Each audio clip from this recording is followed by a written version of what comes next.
what's up guys? This is Chris and I'm back again with more Everyday RC and part 3 of the Hpi Baja 5Sc build series. That's right. For those of you that haven't been following along, and just to recap and refresh some of your memories, this is my good friend Vinny's 2011 Hpi Baja 5Sc, and he purchased this in 2011. He used it a bunch, and then he kind of fell out of the hobby, unfortunately, and it's been sitting for the past 5 or 6 years, I would say. And luckily, lately, he's been showing some interest back into the hobby, and he approached me, and he asked if I would go through the truck and see what it needed and get it back up and running again. And he's a really close friend of mine. Him and I have been friends since we've been young kids. And he's like a brother to me, so anytime a friend comes and asks me for help, of course I'm going to be there to help him, especially when it has to do with an RC car. So, of course, I took the vehicle from him, and I did a full tear down on the vehicle. I went through the whole entire truck, and did everything to it that it needed, which was a decent amount of work. But I got it back up and running again, and I would say it's better than out of the box. And I went through the whole entire truck, so I'm really excited to share this with you guys, and it was really fun.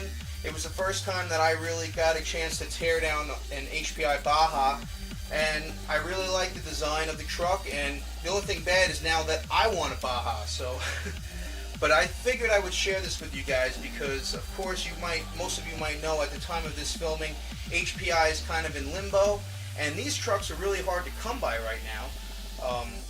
And it's rare that you get to see a genuine, one-of-a-kind Hpi Baja 5Sc. And I love the look of the stock body. And I'm going to run through everything that I did to this truck and try and recap everything that I've done. If you want to check out the previous video, I showed the parts haul video of all the parts that I put into the truck. And there have been a few more added, so go in the description box, and I do have a full parts list in the description box. But I want to try and run through all of this work that I did to the truck, guys, and try and share this all with you as fast as I can. I was going to share each step of the rebuild with you guys, but I'm very limited with time, and there are a bunch of other projects that I have going on right now that I want to get accomplished. So rather than film each individual step, I figured I would just get all the work done that it needed to get done, and then share everything with you guys. I'll be putting up some still photos explaining everything that I did on the truck, and as you can see, it looks brand new. Everything's been cleaned. It's got all brand new bearings. The transmission has been rebuilt. The differential has been rebuilt. The whole entire engine has been rebuilt. There's not a part on this truck that hasn't been taken apart, and it shows. It looks like brand new again. He did have Proline trenchers in the rear, but he requested that I put the rodeos back on.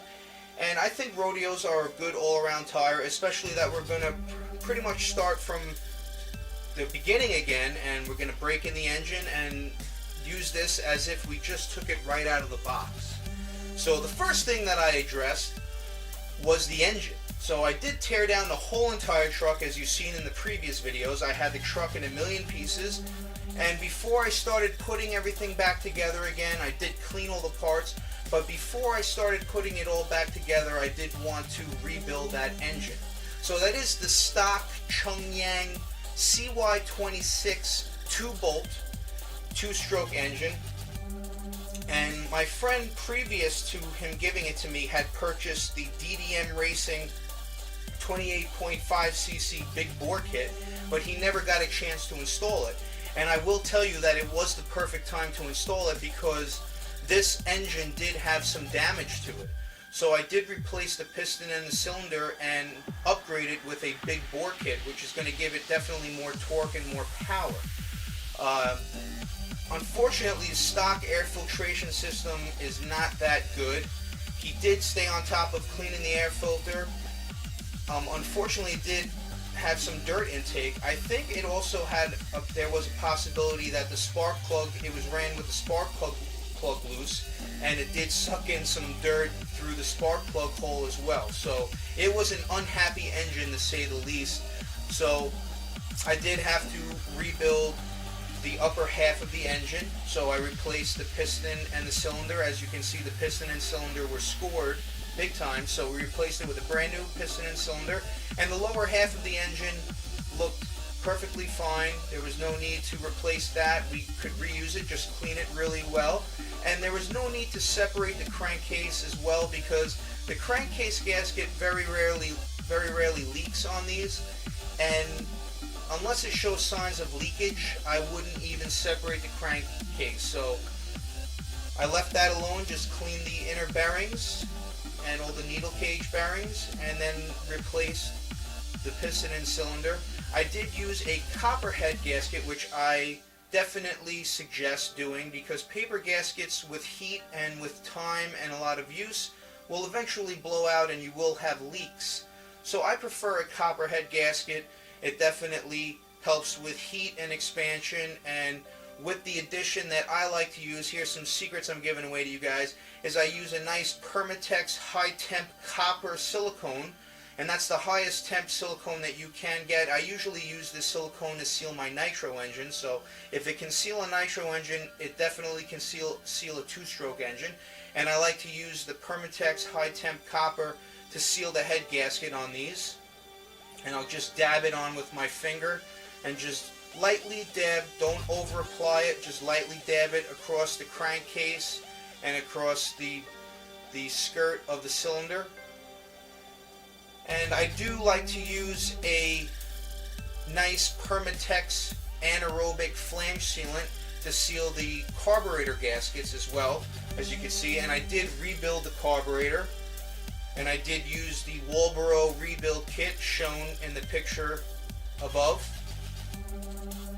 And I suggest rebuilding your carburetor. It definitely needed to be rebuilt. There was some dirt on the diaphragm, as you can see in this picture. And it's always good to start with a freshly rebuilt carburetor when you have a brand new engine. And basically, with the piston and cylinder being brand new on this, it's basically, in essence, a brand new engine. So you want to rebuild that carburetor and make sure it's running as efficiently as possible.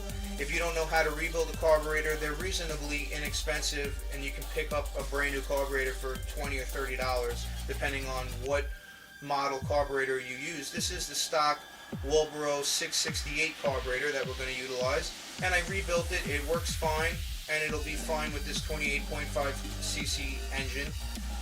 So we rebuilt the carburetor, and I do like to use some anaerobic flange sealant to seal up the carburetor gaskets as well, and that will eliminate any kind of air leaks.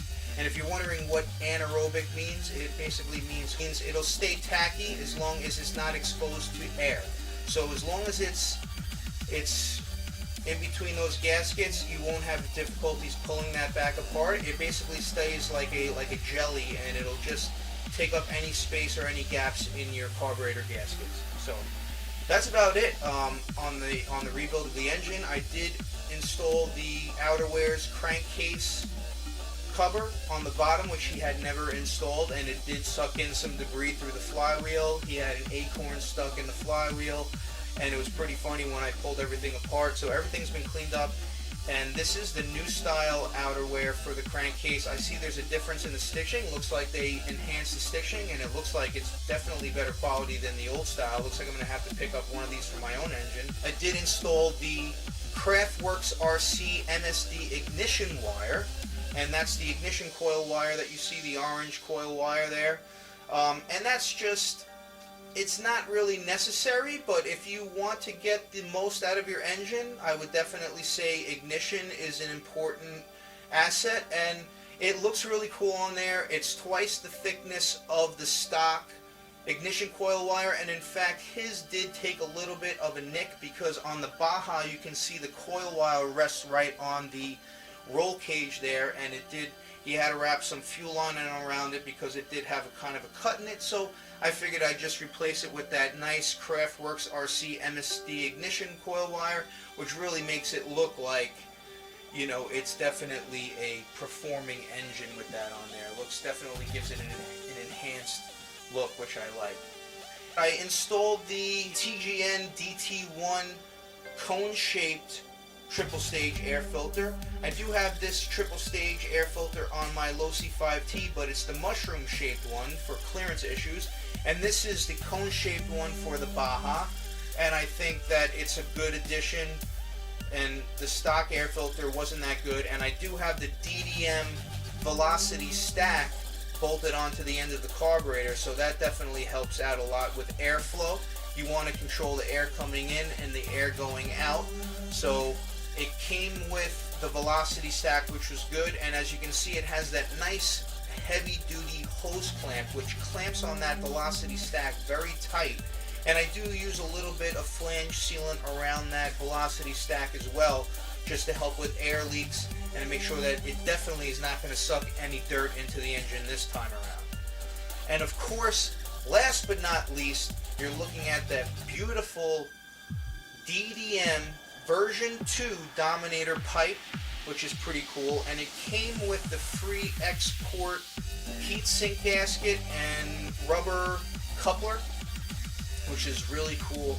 I got that on DDM's deal of the day. I got a really good price on it. It's originally I think $170, and I got it on sale for $119. So it was really cool that I got that on sale, and I think that that's exactly what this truck needed. We tried to stay within our budget, and we did start off with around $300 budget, but we easily blew past that with all the upgrades on this, especially when you're dealing with the 5th scale vehicle. The prices add up really quick. I mean, he did all RPM on it. Just the A-arms alone were $100. So the parts add up quick. So between the A-arms and the pipe, you're looking at over $200. But I'm going to give you a full parts list, but that just goes to show how quickly these parts added up. And you know, we're definitely into the $600, almost $700 range on the rebuild. But this is an original HPI Baja.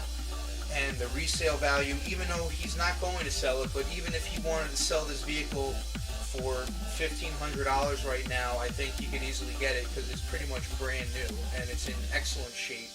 You know, so it definitely restored the value of the vehicle. In the condition it was before, he probably would be lucky to get $500 or $600 for it. So I think we more than doubled, if not tripled, the value of this thing doing the work that we did to it, especially that I am going to have a one-of-a-kind paint job done, and that's a surprise, but that's going to be in a part 4 video for you guys. So stay tuned on that, because that was another expense, but this is a gift that I'm giving to him. So I wanted to do something special and something very memorable for him. So at this very time, there's a brand new body being painted, and I will be revealing that in part 4, so stay tuned for that. So before I get off track, that was everything we did to the engine. We took care of the cylinder, piston, we took care of the carburetor, the intake, air filter, and exhaust, and the ignition, and we wrapped it up with outerwears. He's got the outerwears on the PULLSTART already. That was a purchase that he made, and we also replaced the PULLSTART rope as well. So I did all that work, and I keep saying we, but I did all this work in my spare time, so I got this done pretty quick for him. I wanted to make it as fast as possible. So we got the engine all mounted up, and then the next thing I did was rebuild the transmission and differential. So we used Team Fast Eddy bearings, and I used and replaced all the bearings in the truck with Team Fast Eddy. I replaced all the transmission bearings with Team Fast Eddy, and I did re-grease everything with a high quality grease that I like to use. It's up to you what kind of grease you want to use, but I would definitely use a tacky grease. Team Fast Eddy makes an excellent grease. It's called Red and Tacky. Any tacky kind of grease is good. I know a lot of people like to use automotive products, and that's good. It's all what your personal preference is, but I just want to let you know that in the transmission you definitely want to use a grease that is sticky and tacky, because you want it to wet.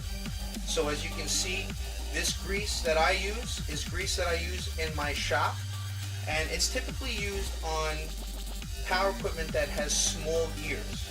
Now, that's the thing about this truck, is it looks like an automotive vehicle, but the parts themselves are the size of about power equipment size. So that's why I like to use grease that I commonly can find in the shop that I work at, And this grease that I use is made by Steel, and it's from the Steel Corporation. It's made in Germany, and it's meant to go inside of power equipment such as weed whacker gearboxes and hedge trimmer gearboxes. And it's designed to be very tacky and very webby so it sticks to the gear. So that's the grease that I use in my transmission. It's in fact a secret of mine because anytime I install or rebuild a differential, that always goes on my ring and pinion gear. So every single vehicle that I own has this on the ring and pinion gear, and I wouldn't use it if it didn't work. So I swear by it, and anytime there's a use for grease, I use this stuff. So that's what I like to use, and I did rebuild the differential, replaced all the gaskets. That one center O-ring gasket I replaced and just cleaned all the gears in the parts washer, replaced the bearing in the differentials, replaced the bearings in the differential with Team Fast Eddy bearings, and I did use the 1000 weight that they suggest that you use. We're going to put this back to stock. We don't want to start messing with the differential fluid just yet. So he had 1000 weight.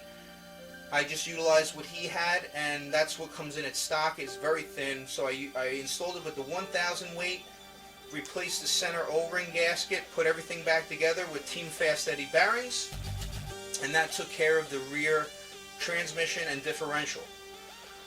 Got new boots for the drive shafts. Like I said, we did RPM all around the truck, and in fact I did have to get the RPM rear skid plate bumper extender to allow clearance for the exhaust pipe, because with the stock rear skid plate and setup, you will not be able to fit the Dominator pipe through there. So I had to get the RPM rear skid plate rear bumper upgrade, and I did install new rear axle carriers, and unfortunately one of the axle carriers still did have a lot of play in it. The bearings seemed to flop around, but see, that's the problem with some HPI parts, is the fitment is definitely irregular. And I did replace the stock hinge pin retainers with orange ones. Just wanted to change up the look a little bit and make them stand out a little bit more. I think the orange of the hinge pin retainers kind of bounces off of the orange ignition coil wire. I don't know, I'm kind of kooky like that. I like to just add in little pieces of color here and there. Everything kind of matches so well together, you know. So I did replace the hinge pin retainers in the rear, and I did shim them to take away a lot of that play and a lot of that slop, and it definitely helped. Same thing in the front, RPM. It is a two-wheel drive vehicle, so now you're not dealing with a differential, so the front went together a lot quicker. Tore down the front. I didn't do anything with the bell crank, but I did replace all the bearings in the bell crank. I replaced the A-arms, the hinge pin retainers. I did shim the hinge pin retainers. I did replace the axle carriers and the steering hubs in the front. And I believe that's it. And I did rebuild all 4 of the shocks. The Baja takes very thin. It takes 5 weight in the rear, and it takes 40 weight in the front. So that's a big difference. But I did take apart the shocks, make sure they were filled with fluid, refilled them, bled them out, and put it back to stock. Although I think with the addition of that weight of that exhaust pipe in the rear, we're going to definitely maybe have to stiffen up 10 weight, or just put a little bit more preload on the rear shock springs, maybe just till we get the engine broken in. But once we start driving around, we might want to get a little bit more dampening out of it, so I might want to up it to 10 weight. And I also had to address the clutch bell, the pinion gear, and the spur gear. For whatever reason, they all wore very unevenly, and the stock spur gear setup on this truck is definitely not the best, being plastic, and it does have rubber mounts placed behind the spur gear, and with time it does start to flop around a little bit, and I think it makes the pinion gear on the clutch bell wear unevenly. So unfortunately we weren't able to address that by upgrading the system, but he did have brand new spur gears that he had purchased. And I would like to give a quick shout out to a good friend of mine, Rich Gordon, who's a subscriber and a viewer of this channel.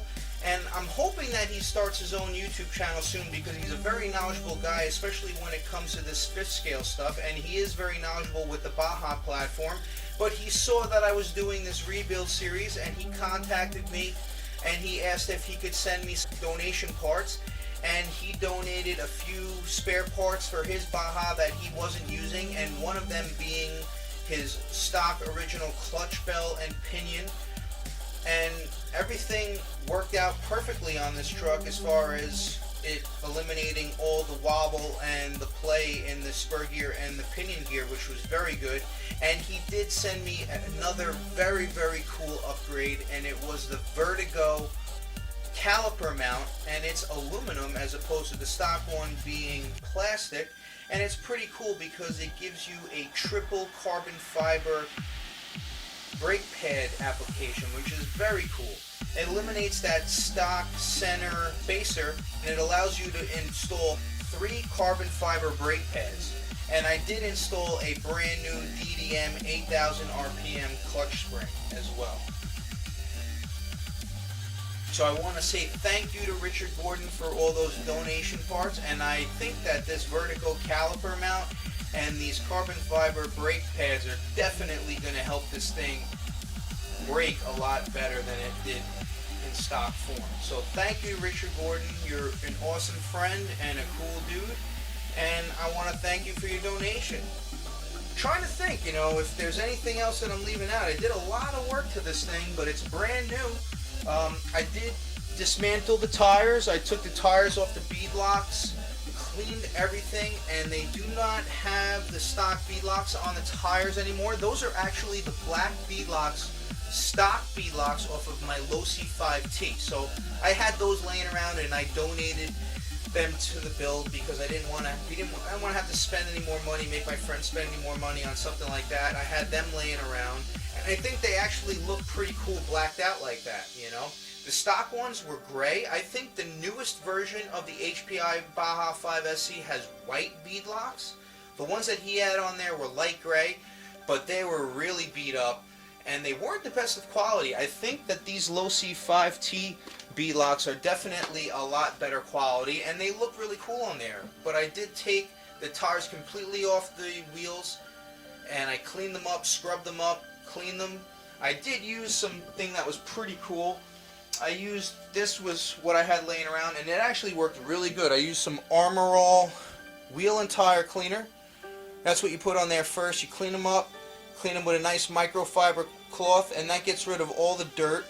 And then I shined it up with the Armor All tire shine, which definitely made it look real nice. And it's not even oily to the touch. It just made the tires just feel and come out like they're brand new. Same thing with the plastics. I like to condition all my plastics. I spray them down with a nice silicone spray. This is what I use, guys. This is like basically WD-40 on steroids. I like to use this stuff. I swear by it. This is what I spray my plastics down with. And basically all the plastic parts on this vehicle I took apart, cleaned in the parts washer, and then I sprayed them down with this, with the Seafoam. It's basically, like I said, WD-40 on steroids. And I spray them all down, and I let it sit on there for hours. I'll let it sit on there for 8 hours, and then I'll spray it off with the air compressor and then wipe them clean. And in a few days, if you let it sit, it soaks into the plastic, and it's not even oily to the touch. And it basically soaks into that plastic, because plastic is porous, and just like your skin, it does need to be moisturized. It does need to be cleaned, and because dirt and dust will dry out your plastics, make them more brittle. If you spray them down with WD-40 and blow them off after you're done using them, especially if you're going to store them for long periods of time, it's an excellent habit to get into, and I swear by it. I do that on all my vehicles. That's why a lot of my vehicles look brand new, because that is the procedure that I follow every time. And as you can see, it can make your vehicle look brand new again.